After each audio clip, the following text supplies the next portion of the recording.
because their ideas and concerns would help us collectively sharpen the idea to make the idea better for the business. The higher the stakes, the more careful I have to be with who and how I delegate. The more capable the person, the easier it is to delegate, and it changes my management style.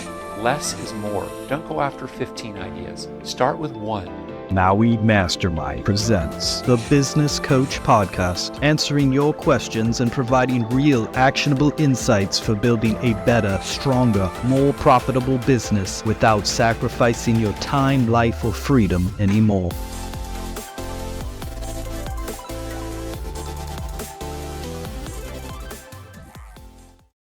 Well, welcome to the Business Coach. I'm your host, David Finkel.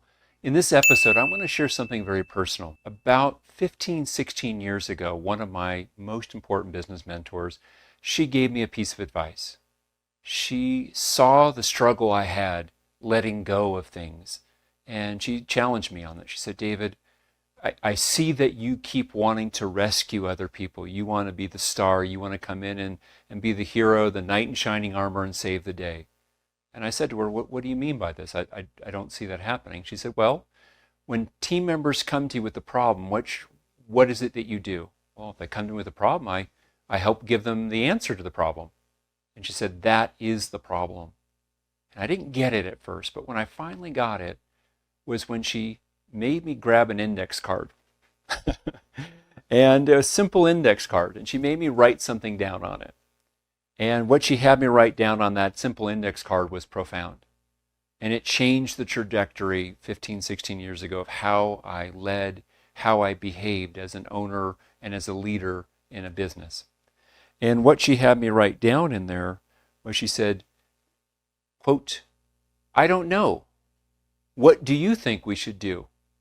And what she coached me to do was, she said, David, the next time a team member asks you for how they should handle a situation, or they come to you with a problem and they say, help, fix it.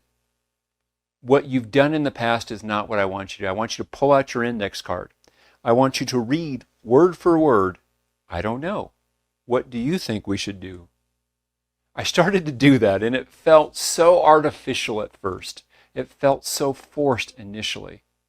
But what I saw was three things happen. Number one, it gave me awareness of how strongly I have felt the urge to jump back in and control the situation, direct them, micromanage them, tell them exactly what to do.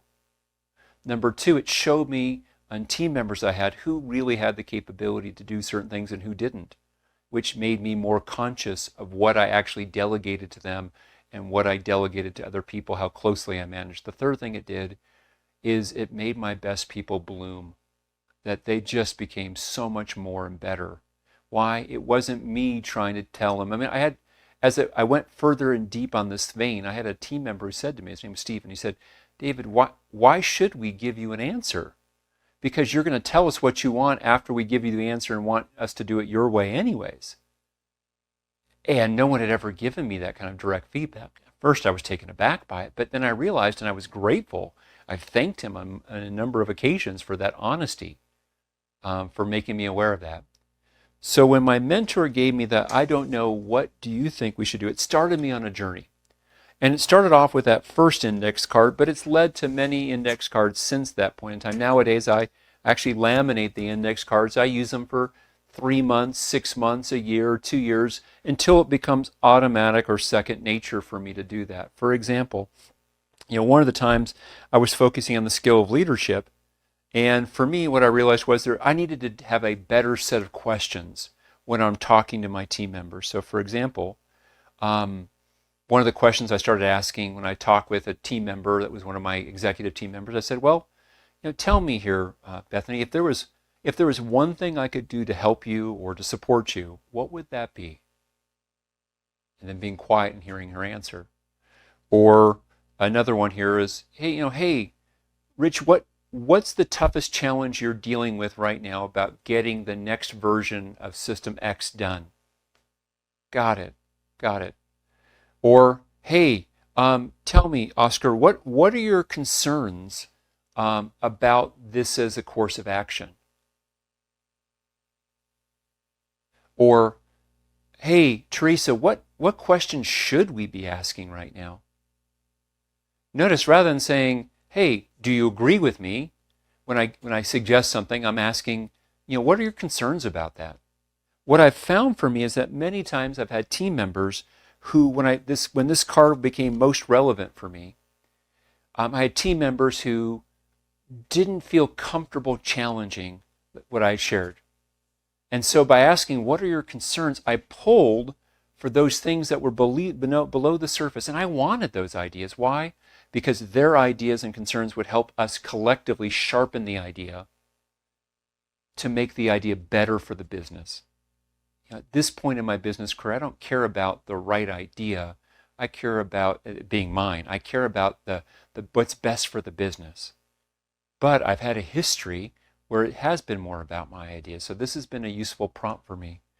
Another example for me is one time I had for me just a reminder. Let me grab that card here. A reminder for me on my card that was about my top leadership goals for the year. And so for that particular time, it had things like on there about, hey, I celebrate pure victories.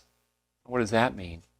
Many times in the past, I would go to a team member and say, hey, congratulations, you just did something really good. Oh, and don't forget, we still need to do X and Y. So I would give the celebration, but with additional corrective feedback at the same time, which was horrible. So what I had done is unwittingly, I had conditioned my team saying, oh, when David finds something good, he's about to come up with 2 or 3 other quote unquote next times, and I really can't enjoy the victory.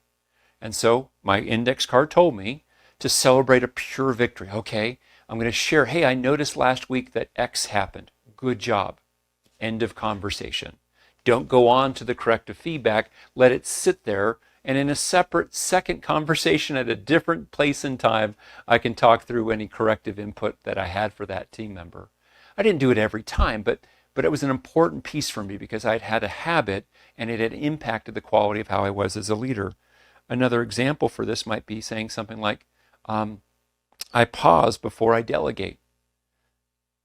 And I ask 2 questions. On a scale of 1 to 10, how capable is this person in this function or this responsibility or task? And number 2, how high are the stakes? What I've learned for me is the higher the stakes, the more careful I have to be with who and how I delegate. The more capable the person, the easier it is to delegate, and it changes my management style. If there's someone who's got low capability based on their proven track record in an area, and the stakes are high, I shouldn't be delegating to them. If the stakes are low, I can delegate, but I might need to support them with better, closer management. If the stakes are medium and they're very high capability, I might do a full delegation, but just ask for updates if anything ever is going off the rails or out of bounds for what we've agreed to. So index cards have been a big deal for me in my business life and even in my personal life nowadays. You'll commonly find me on a walk. I'll be reviewing my most current business index card. This was a gift that was given to me by my business mentor. And when she gave this to me 15, 16 years ago, starting off with that first index card, I don't know, what do you think we should do here? That was a gift. Because I found for me that it really works to have 1 or 2 very concise things that I review and I review and I review and I use. And if I do that for 3 months, 6 months, I find that it gets in and I now absorb and I own the idea going forward. I don't have to think about it anymore. It just comes up because I've absorbed it and I own it. So let me ask you, what are the ideas, the strategy or the insight that you need to focus most? If there was only one insight that if you were to live, one principle, one goal, if you were to focus on one thing in your business over the course of the next 90 days, that if you did that, it would make the biggest difference to your success as a business or your growth as a business leader, what would that be? Capture that. And my coaching to you is to put it on a simple index card. Whether you go the mile of laminating it, I really don't care, but put it on a simple index card. Don't put it on a Post-it. It's too fragile. Too fragile. Put it on an index card. Matter of fact, I've even found on Amazon, I found a really good provider of index cards that are really thick, and I just like writing on them. Tactily, I like the way they feel. I'm a little bit of a paper pen kind of person. Now, you might say, David, I love that, but I don't want to carry an index card. I'll put it on my phone as the screensaver for my phone. Fair enough. But I want to make sure that you review it. My coaching to you is don't make it your phone. Why? Because your phone is the gateway into all kinds of other distracted behaviors, checking of social media feeds and watching video reels and email and texting. I would encourage you as your coach to say, make it a separate standalone index card. And then what I would suggest that you do is review it in the morning at the beginning of your business day. Review it. If you like to go for a walk, bring it with you on the walk, read it out loud, and reflect on it. How are you doing? What's working well with you living whatever is on that card? What can you do to improve going forward to make the next time even better? And if you just do that a couple times a week, keep that in your attention and your consciousness over the course of 90 days. Sometimes it took me up to a year to really get and own something that I put down. I would tell you that less is more. Don't go after 15 ideas. Start with one. Later on, you might put 2 or 3 ideas on an index card. Fine, but don't ever do more than 3 on one card. Too many for you to go after at once. Fewer that you get done and absorb and own well is more valuable than the 20 or the 200 that you just make intellectual. We need to bring it to the level that you can embody whatever you put down on there. I don't know what it is for you. I've shared a couple. Here's another question that I use my index card to train me to ask. I would ask a team member, or at an executive leadership meeting, I might say something, hey, everybody put on your black hat for a moment. What concerns do we need to consider?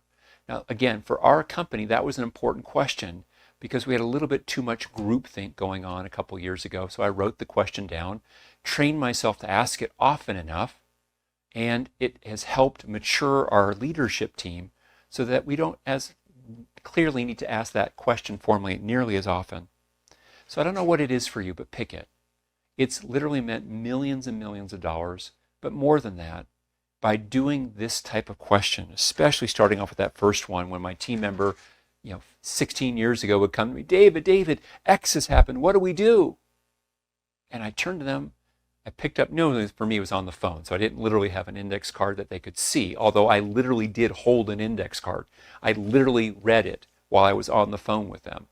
I don't know. What do you think we should do?